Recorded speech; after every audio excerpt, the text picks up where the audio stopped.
Two great mysteries dominate our lives, love and money. What is love is a question that has been endlessly explored in stories, songs, books, movies, and television. But the same cannot be said about the question, what is money? It's not surprising that monetary theory hasn't inspired any blockbuster movies, but it was not even mentioned at the schools most of us attended. For most of us, the question, where does money come from, brings to mind a picture of the mint printing bills and stamping coins. Money, most of us believe, is created by the government. It's true, but only to a point. Those metal and paper symbols of value we usually think of as money are indeed produced by an agency of the federal government called the Mint. But the vast majority of money is not created by the Mint.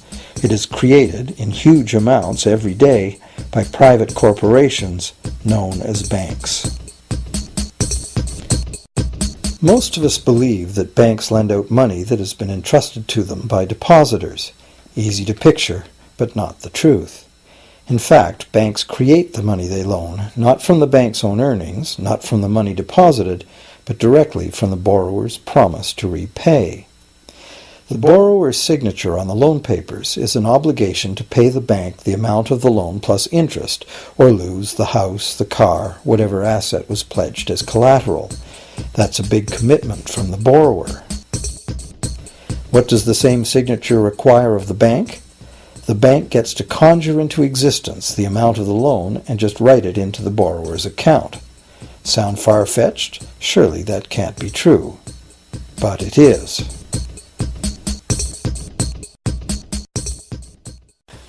To demonstrate how this miracle of modern banking came about, consider this simple story, the goldsmith's tale. Once upon various times, pretty much anything was used as money. It just had to be portable, and enough people had to have faith that it could later be exchanged for things of real value, like food, clothing, and shelter. Shells, cocoa beans, pretty stones, even feathers have been used as money. Gold and silver were attractive, soft, and easy to work with, so some cultures became expert with these metals. Goldsmiths made trade much easier by casting coins, standardized units of these metals whose weight and purity was certified. Well, to protect his gold, the goldsmith needed a vault, and soon his fellow townsmen were knocking on his door, wanting to rent space to safeguard their own coins and valuables. Before long, the goldsmith was renting every shelf in the vault and earning a small income from his vault rental business. Years went by, and the goldsmith made an astute observation.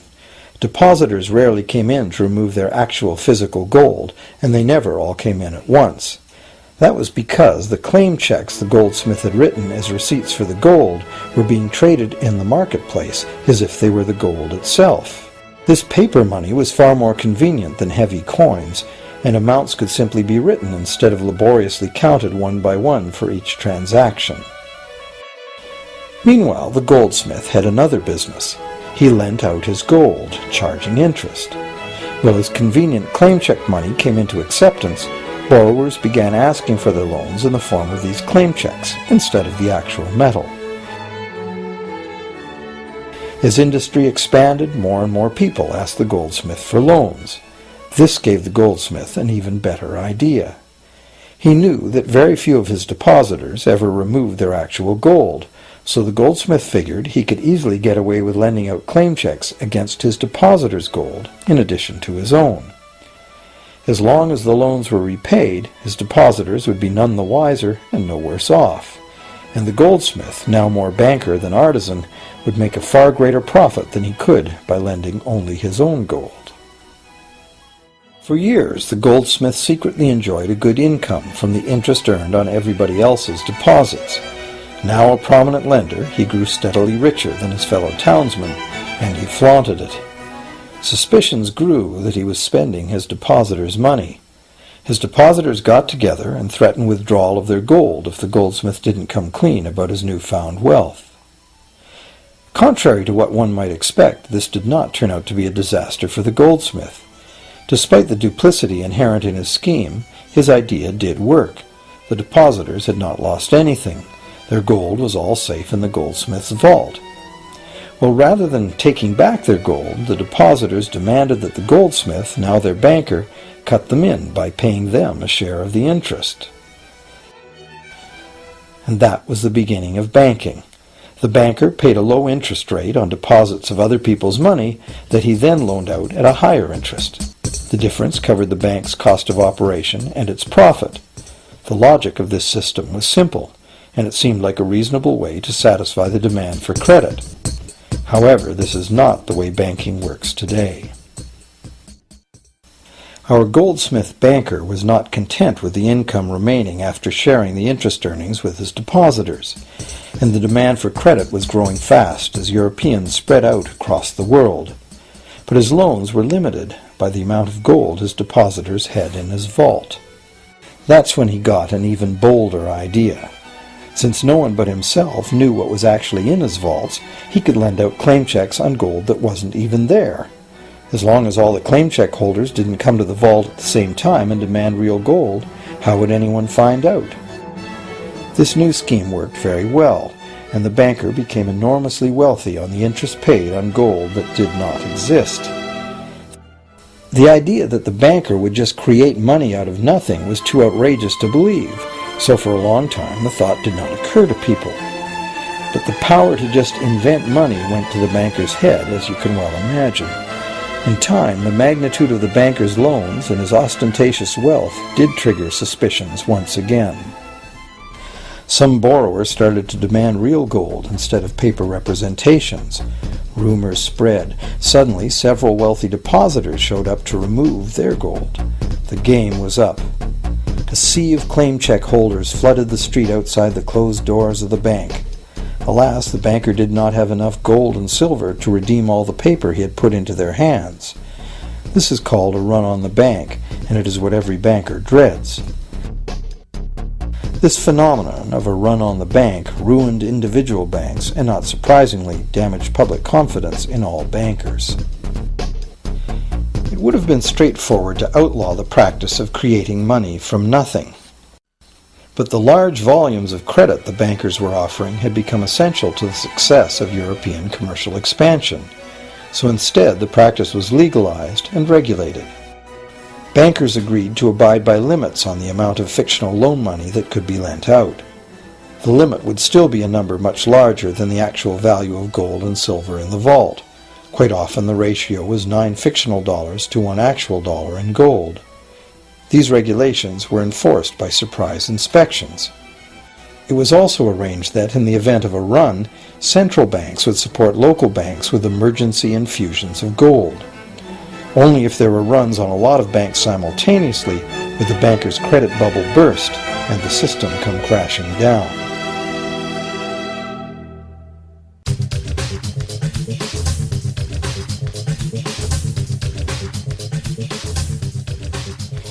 Over the years, the fractional reserve system and its integrated network of banks backed by a central bank has become the dominant money system of the world. At the same time, the fraction of gold backing the debt money has steadily shrunk to nothing. The basic nature of money has changed. In the past, a paper dollar was actually a receipt that could be redeemed for a fixed weight of gold or silver. In the present, a paper or digital dollar can only be redeemed for another paper or digital dollar. In the past, privately created bank credit existed only in the form of private banknotes, which people had the choice to refuse, just as we have the choice to refuse someone's private check today. In the present, privately created bank credit is legally convertible to government-issued fiat currency, the dollars, loonies, and pounds we habitually think of as money. Fiat currency is money created by government fiat or decree, and legal tender laws declare that citizens must accept this fiat money as payment for debt, or else the courts will not enforce the obligation. So now the question is, if governments and banks can both just create money, then how much money exists? In the past, the total amount of money in existence was limited to the actual physical quantities of whatever commodity was in use as money. For example, in order for new gold or silver money to be created, more gold or silver had to be found and dug out of the ground. In the present, money is literally created as debt. New money is created whenever anyone takes a loan from the bank. As a result, the total amount of money that can be created has only one real limit: the total level of debt.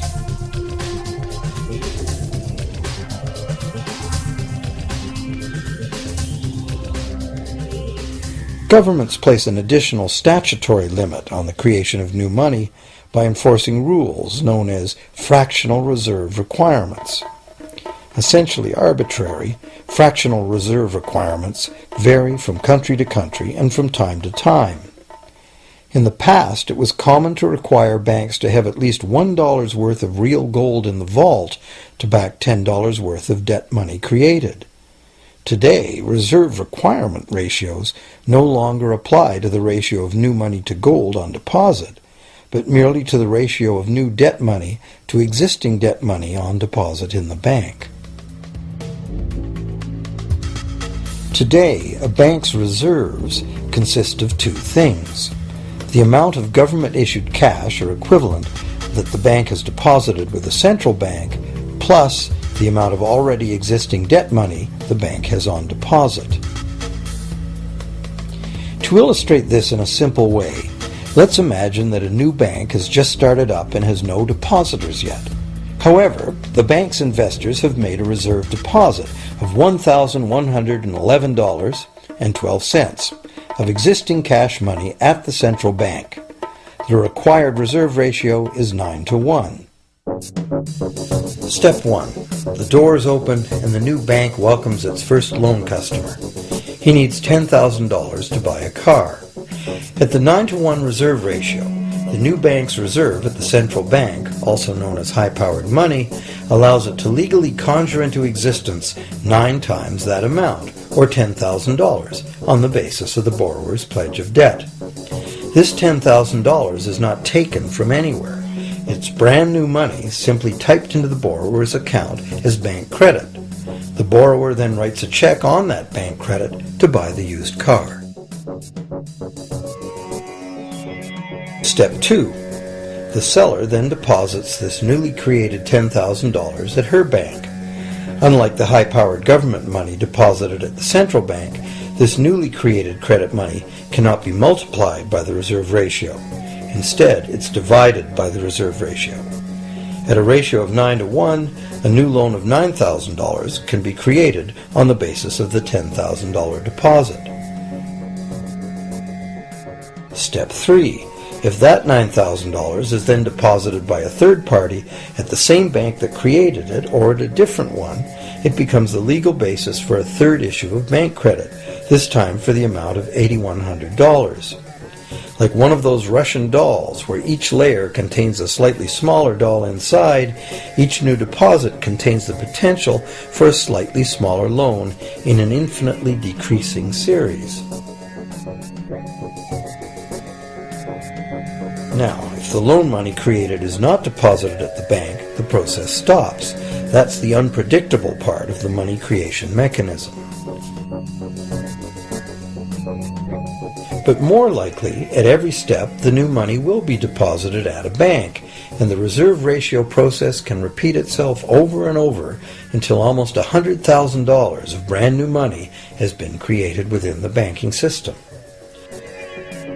All of this new money has been created entirely from debt, and the whole process has been legally authorized by the initial reserve deposit of just $1,111.12, which is still sitting untouched at the central bank.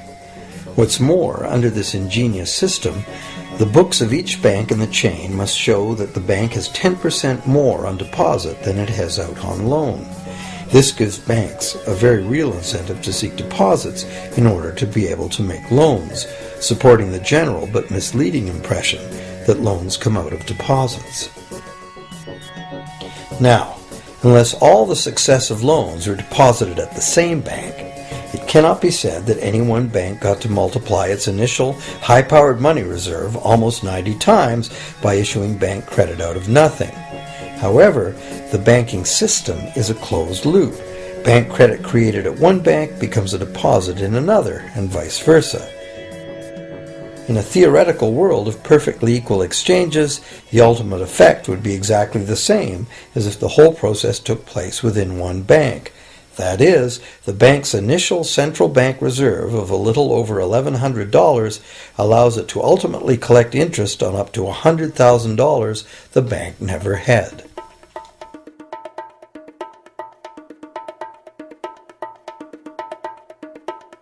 If that sounds ridiculous, try this. In recent decades, as a result of steady lobbying by the banks, the requirements to make a reserve deposit at the nation's central bank have all but disappeared in some countries, and actual reserve ratios can be much higher than 9-to-1.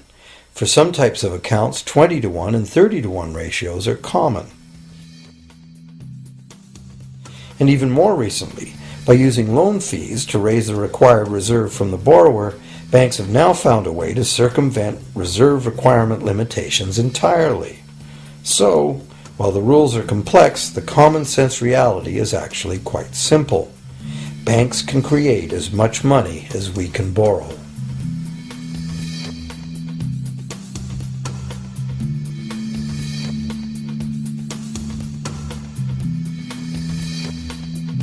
Despite the endlessly presented mint footage, government-created money typically accounts for less than 5% of the money in circulation. More than 95% of all money in existence today was created by someone signing a pledge of indebtedness to a bank. What's more, this bank credit money is being created and destroyed in huge amounts every day, as new loans are made and old ones repaid.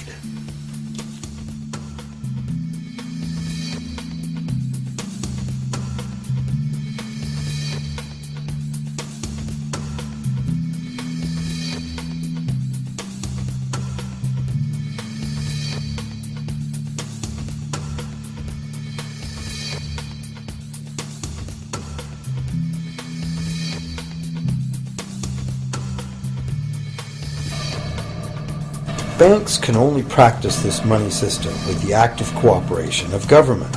First, governments pass legal tender laws to make us use the national fiat currency. Secondly, governments allow private bank credit to be paid out in this government currency. Thirdly, government courts enforce debts. And lastly, governments pass regulations to protect the money system's functionality and credibility with the public, while doing nothing to inform the public about where money really comes from.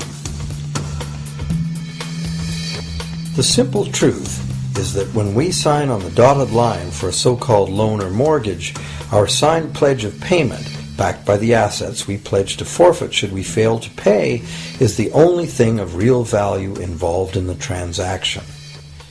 To anyone who believes we will honor our pledge, that loan agreement or mortgage is now a portable, exchangeable, and saleable piece of paper. It's an IOU. It represents value and is therefore a form of money. This money the borrower exchanges for the bank's so-called loan. Now, a loan in the real world means that the lender must have something to lend. If you need a hammer, my loaning you a promise to provide a hammer I don't have won't be of much help. But in the artificial world of money, a bank's promise to pay money it doesn't have is allowed to be passed off as money, and we accept it as such.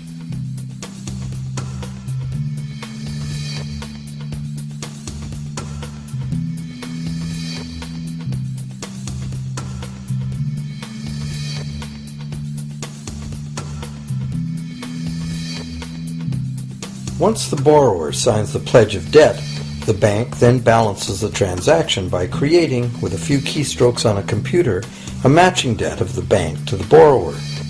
From the borrower's point of view, this becomes loan money in his or her account, and because the government allows this debt of the bank to the borrower to be converted to government fiat currency, everyone has to accept it as money.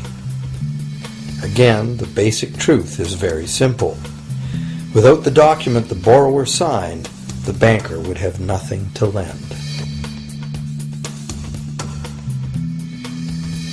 Have you ever wondered how everyone, governments, corporations, small businesses, families, can all be in debt at the same time and for such astronomical amounts? Have you ever questioned how there can be that much money out there to lend? Now you know. There isn't. Banks do not lend money. They simply create it from debt. And as debt is potentially unlimited, so is the supply of money. And as it turns out, the opposite situation is also true.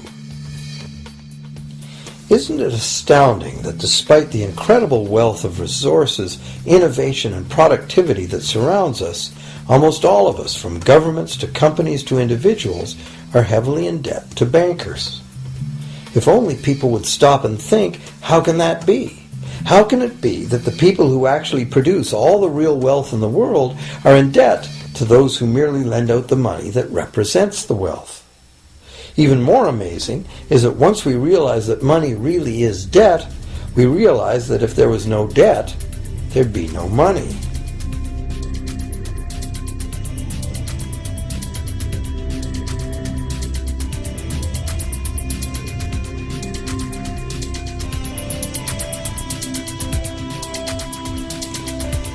If this is news to you, you are not alone.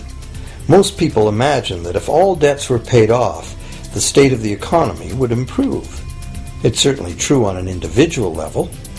Just as we have more money to spend when our loan payments are finished, we think that if everyone were out of debt, there would be more money to spend in general. But the truth is the exact opposite. There would be no money at all. There it is. We are totally dependent on continually renewed bank credit for there to be any money in existence. No loans, no money, which is what happened during the Great Depression. The money supply shrank drastically as the supply of loans dried up.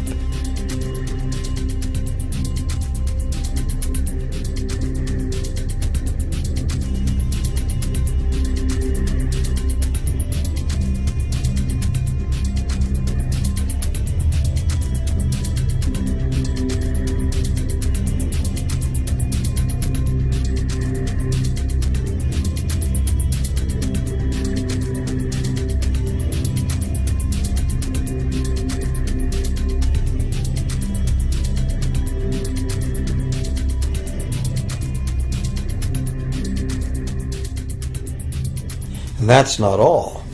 Banks create only the amount of the principal. They don't create the money to pay the interest. Where is that supposed to come from? The only place borrowers can go to obtain the money to pay interest is the general economy's overall money supply. But almost all that overall money supply has been created exactly the same way, as bank credit that has to be paid back with more than was created. So everywhere there are other borrowers in the same situation, frantically trying to obtain the money they need to pay back both principal and interest from a total money pool which contains only principal. It is clearly impossible for everyone to pay back the principal plus interest because the interest money doesn't exist. This can even be expressed by a simple mathematical formula. The big problem here is that for long-term loans, such as mortgages and government debt, the total interest far exceeds the principal. So unless a lot of extra money is created to pay the interest, it means a very high proportion of foreclosures and a non-functioning economy. To maintain a functional society, the rate of foreclosure needs to be low. And so, to accomplish this, more and more new debt money has to be created to satisfy today's demands for money to service the previous debt. But of course, this just makes the total debt bigger, and that means more interest must ultimately be paid, resulting in an ever-escalating and inescapable spiral of mounting indebtedness.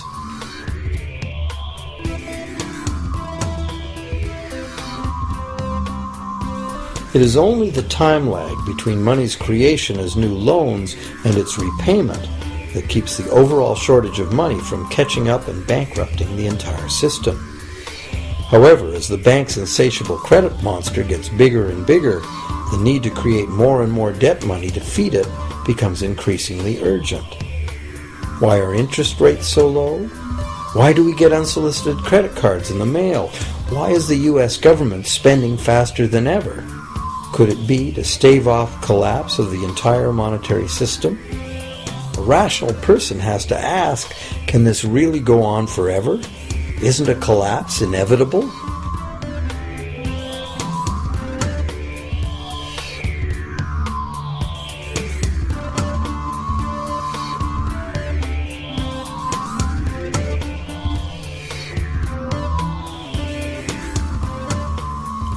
Money facilitates production and trade. As the money supply increases, money just becomes increasingly worthless unless the volume of production and trade in the real world grows by the same amount. Add to this the realization that when we hear that the economy is growing at 3% per year, it sounds like a constant rate, but it's not.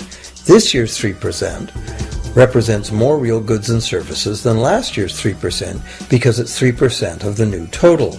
Instead of a straight line as is naturally visualized from the words, it is really an exponential curve getting steeper and steeper. The problem, of course, is that perpetual growth of the real economy requires perpetually escalating use of real-world resources and energy. More and more stuff has to go from natural resource to garbage every year, forever, just to keep this system from collapsing.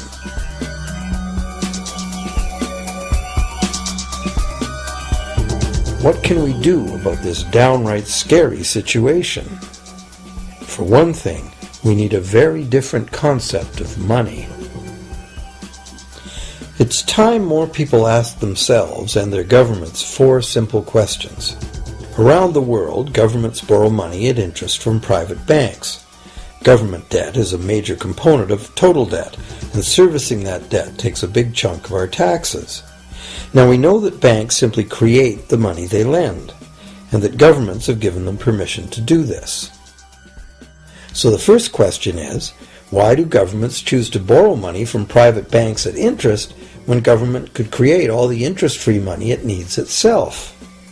And the second big question is, why create money as debt at all?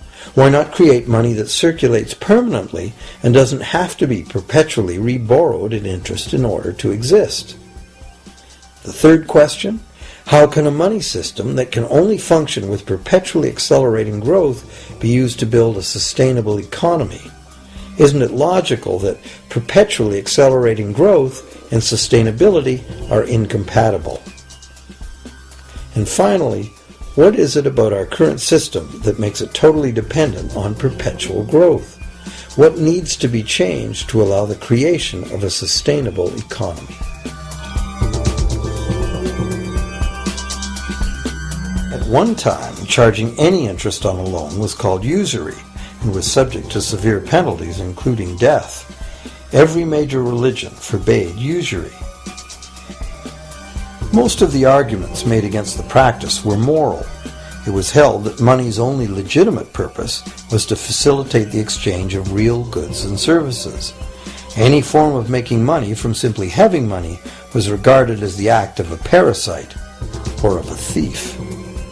However, as the credit needs of commerce increased, the moral arguments eventually gave way to the argument that lending involves risk and loss of opportunity to the lender, and therefore attempting to make a profit from lending is justified. Today, these notions seem quaint. Today, the idea of making money from money is held as an ideal to strive for. Why work when you can get your money to work for you? However, in trying to envision a sustainable future, it's very clear that the charging of interest is both a moral and a practical problem. Imagine a society and economy that can endure for centuries because, instead of plundering its capital stores of energy, it restricts itself to present-day income. No more wood is harvested than grows in the same period. All energy is renewable, solar, gravitational, geothermal, magnetic, and whatever else we discover. This society lives within the limits of its non-renewable resources by reusing and recycling everything, and the population just replaces itself. Such a society could never function using a money system utterly dependent on perpetually accelerating growth. A stable economy would need a money supply at least capable of remaining stable without collapsing. Let's say the total volume of this stable money supply is represented by this big circle. Let's also imagine that moneylenders must actually have existing money to lend. If some people within this money supply begin systematically lending money at interest, their share of the money supply will grow. If they continually re-loan at interest all the money that gets paid back, what's the inevitable result? Whether it's gold, fiat, or debt money doesn't matter. The moneylenders will end up with all the money. And after the foreclosures and bankruptcies are all filed, they'll get all the real property too. Only if the proceeds of lending at interest were evenly distributed among the population would this central problem be solved. Heavy taxation of bank profits might accomplish this goal, but then why would banks want to be in business? If we were ever able to free ourselves of the current situation, we could imagine banking run as a non-profit service to society, dispersing its interest earnings as a universal citizen dividend, or lending without charging interest at all.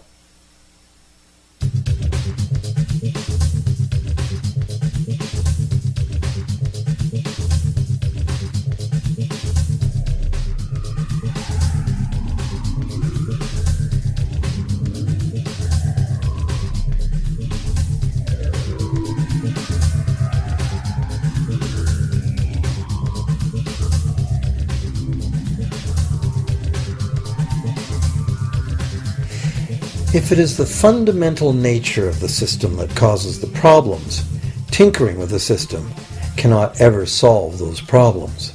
The system itself must be replaced. Many monetary critics call for a return to gold-based money, claiming that gold has a long history of reliability. They ignore the many scams that can be played with gold, shaving coins, debasing the metal, cornering the market, all of which were abundantly practiced in ancient Rome and contributed to its fall. Some advocate silver, it being more abundant than gold and therefore more difficult to corner. Many question the need to bring back precious metals at all. No one wants to go back to carrying heavy sacks of coins to go shopping.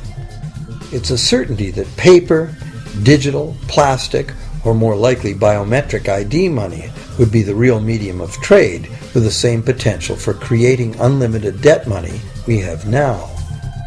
Beyond that, if gold again became the sole legal basis of money, those who have no gold would suddenly have no money. Other monetary reform advocates have concluded that greed and dishonesty are the main problems, and that there may be better ways to create an honest and equitable money system than returning to silver or gold. Inventive minds have proposed a variety of alternate ways to create money. Many private barter systems create money as debt, much as banks do, but it is done openly and without charging interest. An example is a barter system in which debt is expressed as pledges of hours of work, all work being valued equally at a dollar figure that then allows hours to be equated with the dollar price of goods. This kind of money system can be set up by anyone who can devise a way to do the accounting and find willing and trustworthy participants. Setting up a local barter money system, even if it were little used now, would be prudent emergency planning for any community. Monetary reform, like electoral reform, is a big topic, and one that requires a willingness to change and to think outside the box.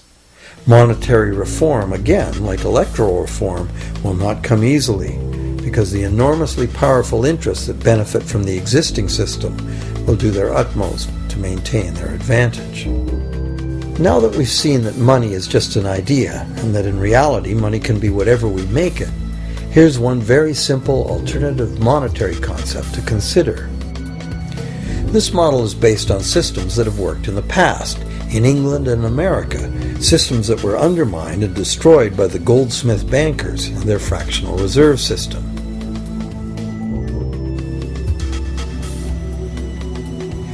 create an economy based on permanent interest-free money, money could simply be created and spent into the economy by the government, preferably on long-lasting infrastructure that facilitates the economy, such as roads, railroads, bridges, harbors, and public markets.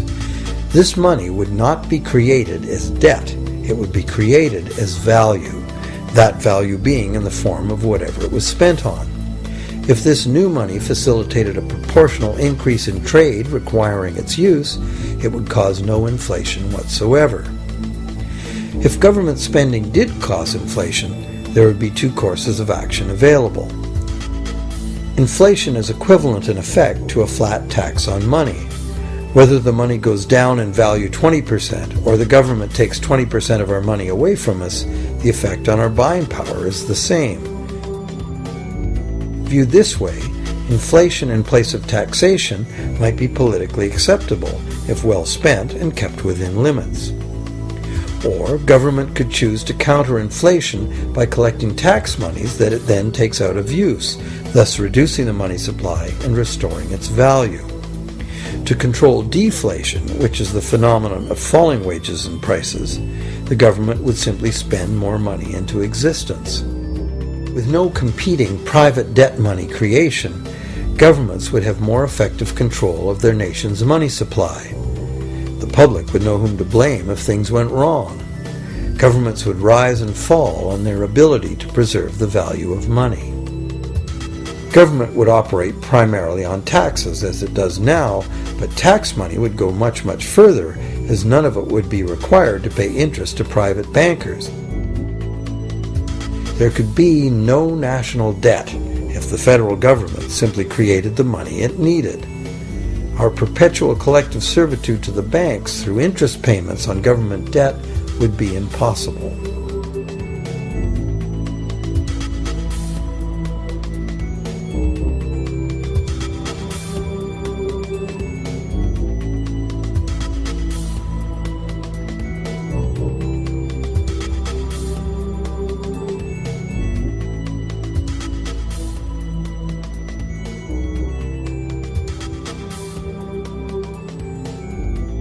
What we have been taught to believe is democracy and freedom has become in reality an ingenious and invisible form of economic dictatorship. As long as our entire society remains utterly dependent on bank credit for its supply of money, bankers will be in the position to make the decisions on who gets the money they need and who doesn't.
Few people are aware today that the history of the United States since the Revolution in 1776 has been, in large part, the story of an epic struggle to get free and stay free of control by the European international banks.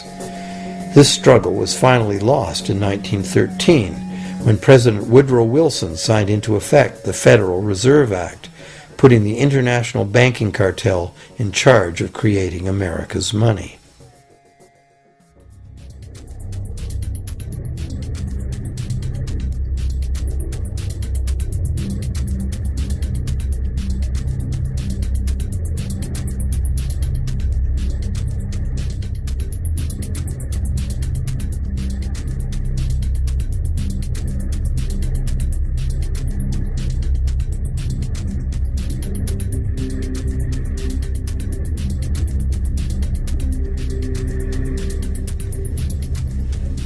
power of this system is deeply ingrained.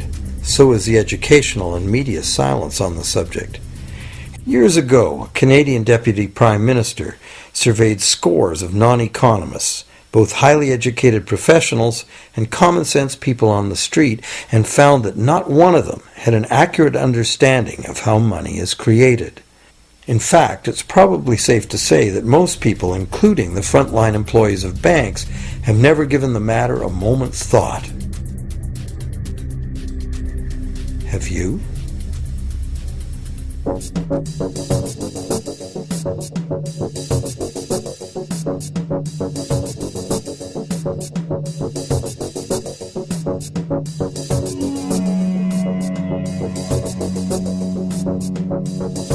The modern money as debt system was born a little over 300 years ago, when the first Bank of England was set up with a royal charter for fractional lending of gold receipts at a modest ratio of 2 to 1. That modest ratio was just the proverbial foot in the door. The system is now worldwide, creates virtually unlimited amounts of money out of thin air, and has almost everyone on the planet chained to a perpetually growing debt that can never be paid off.